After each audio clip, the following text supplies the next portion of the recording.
جماعت بچھڑ جاتی ہے، اگر کسی قافلے میں کوئی رہبر نہ ہو تو وہ قافلہ نہیں کہلاتا، اگر کسی چمن میں کوئی مالی نہ ہو تو وہ چمن اجڑ جاتی ہے، اگر کسی لشکر میں کوئی سپہ سالار نہ ہو تو لشکر شکست کھا جاتا ہے۔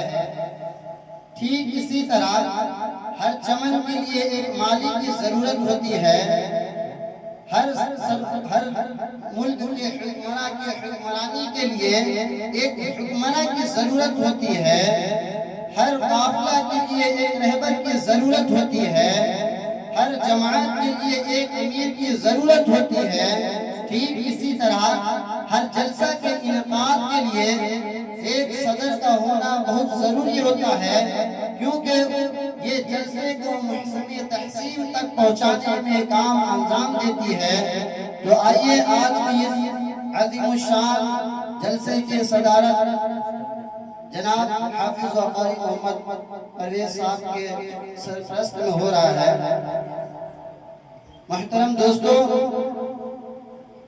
آج کی اس دین کا اہمیت ہم سب بخوبی جانتے ہیں، اور یہ ہمارے ملک کا 79واں جشن یوم آزادی منانے کے لیے جمع ہوئے ہیں، اور آج ہمارا یہ پروگرام بہت ہی خوشحالی اور تاریخی اور مثالی ہونے جا رہا ہے۔ وہ اس لیے کہ آپ جیسے شخصیت کے 4 چاند لگا دی ہے، اور آج کا یہ جمہوریہ کا انعقاد کا مقصد کچھ یوں ہے کہ آج 15 اگست ہیں اور ہمارے قومی تہوار بھی ہیں۔ محترم حضرات، ہندوستان کے سرزمین کا ذرہ ذرہ اور بوٹا بوٹا اس بات پر شاہد ہے کہ جب اس ملک میں تن کے گورے اور من کے کالے انگریزوں کا ناپاک سایہ پڑا تو سب سے پہلے انگریزوں کے خلاف بغاوت ہم نے کیا۔ ہم نے پھانسی کے پھندے کو چوم کر منزل کا نشان پوچھا، تو ہم نے کبھی برسر نظم عدالت گنگنائے، تو کبھی ہم نے افغانستان کے ان پہاڑوں کو اپنا نشیمن بنایا، تو کبھی ہم نے حجاز مقدس اور ترکی کے ان خاص نسیمی کو اپنا نصب العین بنایا، تو ہم نے کبھی مالٹا کی ان اندھیری کوٹریوں کو تو کبھی رنگون کی کوٹریوں کو اپنا وطن بنایا۔ محترم دوستو، بہت ہی جد و جہد کے بعد، بہت ہی مشقتوں کے بعد، بہت ہی قربانیوں کے بعد یہ ملک آزاد ہوا۔ آج جدید دور کے فرقہ پرست لوگ ہیں جو کہتے ہیں مسلمانوں سے، بتاؤ کہ اس ملک سے تیرا کیا ناتا ہے، تم اس ملک کو کیا دیا ہے، تم سے تمہارا وطن دوستی کا ثبوت پوچھتا ہے، تو ان کو بتا دو کہ اگر ہندوستان کو کسی نے آزاد کیا ہے تو حافظ ظافر شہید نے بالا کوٹ کے میدان میں اپنی کنپٹی پہ گولی کھا کر آزاد کیا ہے۔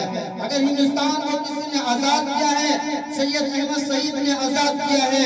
اگر ہندوستان کو کسی نے آزاد کیا ہے، شاہ اسماعیل شہید نے شاملی کے میدان میں اپنے کنپٹی پہ گولی کھا کر آزاد کیا ہے۔ اگر ہندوستان کو کسی نے آزاد کیا ہے، شیخ الہند حضرت مولانا محمد حسین احمد مدنی نے آزاد کیا ہے۔ اگر ہندوستان کو کسی نے آزاد کیا ہے تو بھگت سنگھ نے آزاد کیا ہے۔ اگر ہندوستان کو کسی نے آزاد کیا ہے، مولانا شوکت علی خورم نے آزاد کیا ہے۔ اگر ہندوستان کو کسی نے آزاد کیا ہے، مولانا محمد علی ظہر نے آزاد کیا ہے۔ اگر ہندوستان کو کسی نے آزاد کیا ہے، مولانا قاسم نانوتوی نے آزاد کیا ہے۔ اگر ہندوستان کو کسی نے آزاد کیا ہے، مولانا ابوالکلام آزاد نے آزاد کیا ہے۔ اگر ہندوستان کو کسی نے آزاد کیا ہے، حضرت ٹیپو سلطان شہید رحمت اللہ علیہ نے اپنے جان کا قربانی دے کر اس ملک کو آزاد کیا ہے۔ اگر اس ملک کو کسی نے آزاد کیا ہے، حافظ ضامن شہید نے آزاد کیا ہے۔ اگر اس ملک کو کسی نے آزاد کیا ہے، مولانا رشید احمد گنگوئی نے آزاد کیا ہے۔ اگر اس ملک کو کسی نے آزاد کیا ہے، مولانا یعقوب نانوتوی نے آزاد کیا ہے۔ اگر اس ملک کو کسی نے آزاد کیا ہے، مولانا محمد حسین احمد مدنی نے آزاد کیا ہے۔ اگر اس ملک کو کسی نے آزاد کیا ہے، بانی دارالدیوبند مولانا محمود حسین دیوبندی نے آزاد کیا ہے۔ اگر اس ملک کو کسی نے آزاد کیا ہے، مولانا عبید اللہ سنگھی نے آزاد کیا ہے۔ اگر اس ملک کو کسی نے آزاد آزاد کیا ہے؟ اشفاق اللہ خان نے آزاد کیا ہے۔ اگر اس ملک کو کسی نے آزاد کیا ہے، سید احمد سعید نے آزاد کیا ہے۔ یہ ہماری ہسٹری نہیں ہے، یہ انگریزوں کی ہسٹری ہے۔ 80 لاکھ مسلمانوں نے اپنے جان کا نذرانہ پیش کر کے اس ہندوستان کو آزاد کیا ہے۔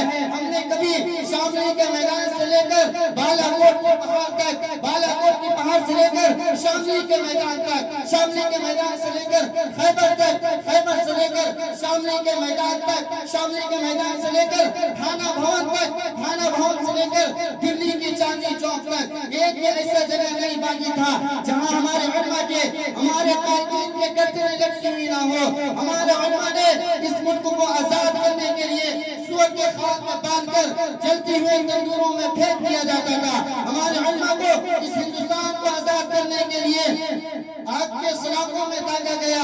ہمارے علماء کو لوہے کے زنجیر میں باندھ کر ہاتھیوں سے ان کے سینے میں کچلایا گیا۔ ہمارے علماء کو زندان میں ڈالا گیا۔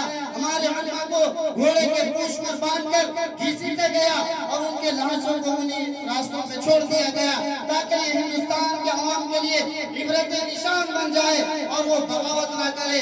ہمارے علماء نے اس ملک کے لیے طرح طرح کے قربانی دیے ہیں اور تقریباً 300 سال کے بعد یہ ملک آزاد ہوا۔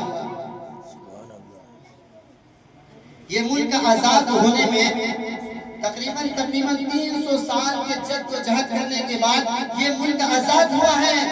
ہمارے آبا و اجداد نے اتنے قربانیاں پیش کیے ہیں، اس کی وجہ سے آج ہم یہاں پر آزادی سے بیٹھے ہوئے ہیں۔ جب بھی کسی پروگرام کا آغاز کرتے ہیں، جب بھی کسی مجلس کا آغاز کرتے ہیں تو ہم اپنے بزرگوں کے نقش قدم پہ چلتے ہوئے سب سے پہلے قرآن پاک کی تلاوت سے آغاز کرتے ہیں۔ اس لیے شاعر نے کہا ہے کہ ملے گی منزل مقصود ہم یہ ایمان رکھتے ہیں، ملے گی منزل مقصود ہم یہ ایمان رکھتے ہیں، ہم اپنے رہنمائی کے لیے قرآن رکھتے ہیں۔ ملے گی منزل مقصود ہم یہ ایمان رکھتے ہیں، ہم اپنے رہنمائی کے لیے قرآن رکھتے ہیں اور وفاداری وطن سے ہو یہی قرآن سکھاتا ہے۔ وفاداری وطن سے ہو یہی قرآن سکھاتا ہے۔ ہم اپنے دل کے ہر ایک گوشے میں ہندوستان رکھتے ہیں، ہم اپنے دل کے ہر ایک گوشے میں ہندوستان رکھتے ہیں۔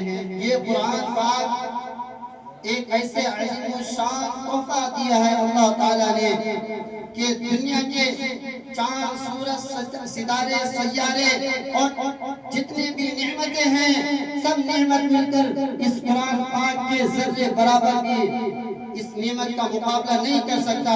اور یہ قرآن پاک اللہ رب العزت کی وہ حسین تحفہ ہے، اور کیوں نہ ہو، کیونکہ اس کو جس کے ذریعہ اتارا گیا وہ بھی امین، جس ذات پر اتارا گیا وہ بھی امین، اور جس جگہ پر اتارا گیا وہ بھی امین، اور جس کے ذریعہ اتارا گیا وہ بھی امین، اور جس مہینے میں اتارا گیا وہ تمام مہینوں سے افضل اور اعلیٰ ہے، اور جس رات میں اتارا گیا وہ تمام راتوں سے افضل ہے۔